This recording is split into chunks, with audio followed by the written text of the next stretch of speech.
Quotations. There is only one class in the community that thinks more about money than the rich, and that is the poor. The poor can think of nothing else. Oscar Wilde. By giving us the opinions of the uneducated, journalism keeps us in touch with the ignorance of the community. Oscar Wilde. The most perfect political community is one in which the middle class is in control and outnumbers both of the other classes. Aristotle. The community which has neither poverty nor riches will always have the noblest principles. Plato. The body is a community made up of its innumerable cells or inhabitants. Thomas Edison. Crime and bad lives are the measure of a state's failure. All crime in the end is the crime of the community. H.G. Wells. Introduction. This is one of a series of books outlining the religion, politics, and philosophy of the ancient and controversial secret society known as the Illuminati, of which the Greek polymath Pythagoras was the first official Grand Master. The society exists to this day, and the author is a member working under the pseudonym of Adam Weishaupt, the name of the Illuminati's most notorious Grand Master. The Illuminati's religion is the most highly developed expression of Gnosticism and is called Illumination, alternatively Illuminism. Dedicated to the pursuit of enlightenment, it has many parallels with the Eastern religions of Hinduism, Buddhism, and Taoism. It rejects the Abrahamic religions of faith, Judaism, Christianity, and Islam, considering these the work of the demiurge, an inferior, cruel, and wicked deity who deludes himself that he is the true God, and who has inflicted endless horrors on humanity. If you wish to judge for yourself how deranged the demiurge is, you need only read the Old Testament, the story of the demiurge's involvement with his chosen people, the Hebrews.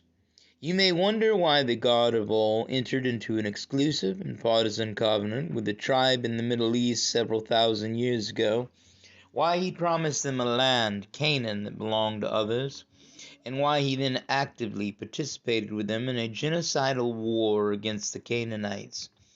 Even more bizarrely, according to Christian theology, he then dispatched all of those Hebrews whom he had supported so fanatically to limbo, the edge of hell, when they died.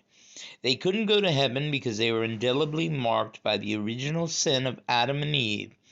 Only the atonement provided by the agonizing death of God's Son, Jesus Christ, could wipe the slate clean and allow the Hebrews to be released from limbo. But there was a catch. Only those who accepted Jesus Christ as their Lord and Savior were eligible for paradise. Of course, the chosen people of God have almost entirely rejected Jesus Christ. Therefore, from the Christian perspective, nearly all of the chosen people are now in hell proper. Don't you find God's behavior distinctly odd, indeed unbelievable? Don't alarm bells start ringing? Doesn't the behavior of this God sound rather more like what would be expected of Satan? Remember that this same God ordered Abraham to perform human sacrifice on his own son Isaac.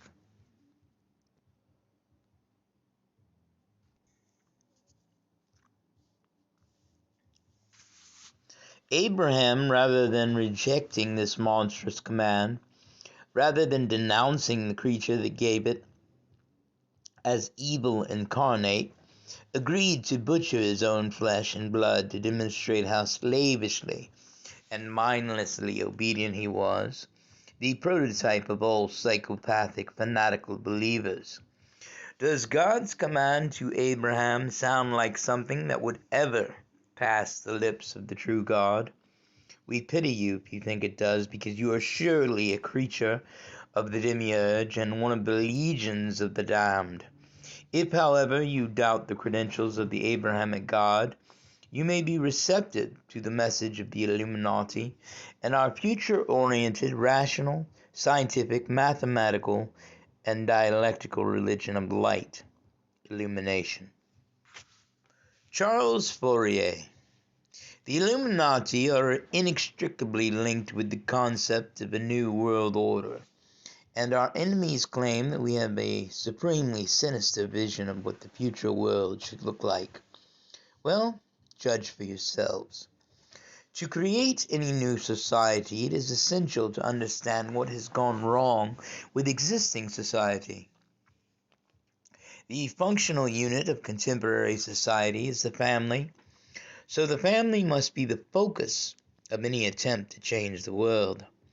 Can the family be said to have provided a successful foundation for our social relations? Do you feel that other families are on your side or are in some sense your enemy? Some families have proved phenomenally successful, while many more have failed dismally, and most simply muddle along on the slow lane of mediocrity. Why should the family be celebrated as something magnificent when, according to any objective analysis, it is largely a failure? We live in a world that promotes freedom and choice. So shouldn't society provide an alternative to the family and give everyone a meaningful choice? Instead of living in isolated, antisocial little boxes, houses, many families could be brought together to live in planned communities, where the presence of many people can dilute the eccentricities and neuroses that dominate so many households. Psychological profiling could be used to match families that are likely to work together in harmony and friendship within a community environment of solidarity and mutual support. The concept of community has never been taken seriously by any government and never given the opportunity to prove its viability. Yet the theory of community has been studied by so many great thinkers, none more than Frenchman Charles Fourier, 1772 to 1837, a philosopher and utopian socialist notable for having coined the word feminism. The communards of the revolutionary Paris Commune of 1871 were greatly influenced by his persuasive advocacy of the importance of community. Can his radical ideas be brushed off and applied in the contemporary world to move us all away from the dog-eat-dog family model of society, where families engage in a vicious, competitive struggle for resources, to a harmonious and cooperative community model of psychologically matched families working together for the common good? Fourier was insistent that cooperation was the secret of a healthy society and would enormously improve the productivity levels of workers, each of whom would be rewarded in direct proportion to their contribution. For example, hard work would be incentivized.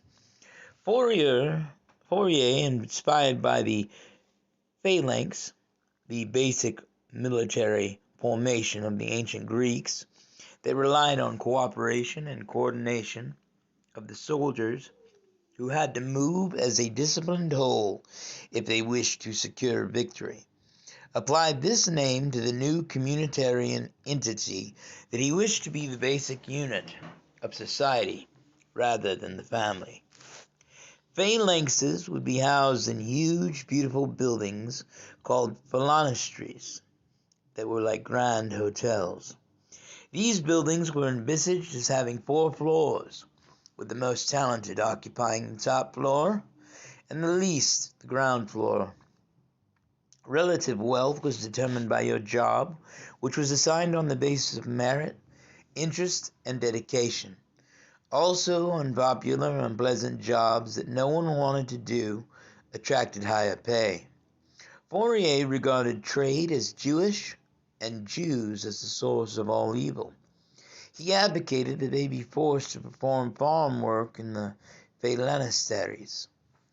He asserted that poverty was the cause of most of the ills of society, hence there must be a decent minimum wage for everyone, including those unable to work. This is perhaps the first appearance of the basic income doctrine. Everyone in society should have a guaranteed amount of money to live on, although it was assumed that anyone who could work would work, and no one would choose to opt out and simply take the money if they were neither ill nor unemployed against their will. Fourier wanted to liberate everyone, every man, woman, and child, and regarded liberation as having two primary aspects: intelligence, nourished by education and joy, nourished by the healthy expression of human passion. Everywhere he saw intelligence and joy under attack. Education, for the vast majority of people, remained rudimentary, and religion continually constrained all joyful activities. Work also undermined joy, so he wanted to crack the secret of turning work into play. People who love what they do will invest far more time and care into it than those who hate their work. They will do a far better job and be enormously more productive. They will feel fulfilled, contented, at one with their work. The most depressing thing is to be alienated from how you spend your time, because that's what constitutes your life. To love life, you must love how you spend your time, and you never will if you're trapped in a job you hate, and you're only doing it because you have no alternative. That makes you a slave, and there's nothing worse than that. People and work must be harmonized. The state should find what people like doing and give them jobs that involve that activity in the company of others who enjoy it too. Work should be the centerpiece of a joyful life, not the thing from which people flee. Most people spend their lives dreaming of their free time and of the weekend, when work mercifully stops for 48 precious hours for many people. Countless individuals are driven by this permanent Sisyphean treadmill of work, play ad infinitum. Play takes on a kind of insane, desperate character, with many pumping themselves full of drugs and alcohol to numb the pain of their lives. Precious few use their spare time to dig their escape tunnel from their prison camp. They never get out. Life can be good only when work and play coincide. You love what you do to earn your living. Soccer players are immensely envied because they relish what they do, are paid a fortune for it, enjoy all the finest things in life because of it, and received endless adulation. Most soccer players are morons, but hey, you can't have everything, can you? Fourier was a zealous proponent of a new world order based on harmonious communitarian collaboration. The Illuminati share his vision.